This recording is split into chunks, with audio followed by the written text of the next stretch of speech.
नमस्कार जय Jagannath welcome back to my channel Odia Ruchi blogs.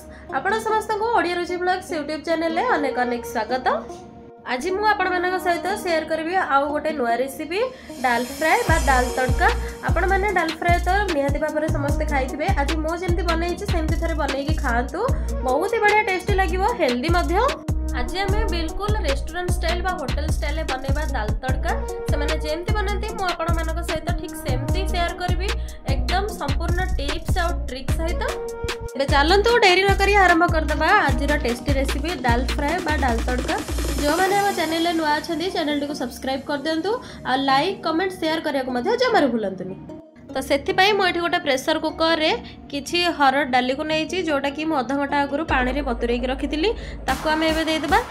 तापर ये गोटे बड़ साइज टमाटो को नहीं काटिकी रखी देदेबा। गोटे बड़ पियाज को नहीं देदेबा। 4-5 कला रसुण एवं 2टी सुखिला लंका ग्रेवी अनुसार पानी देदेबा।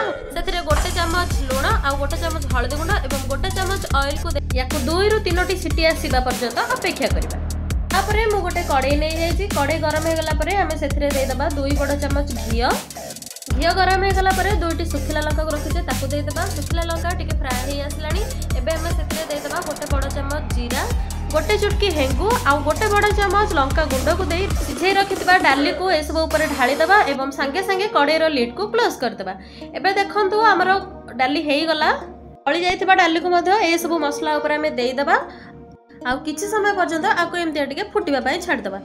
एबे ता ऊपर दे देबा किछि कटा धनिया पत्र।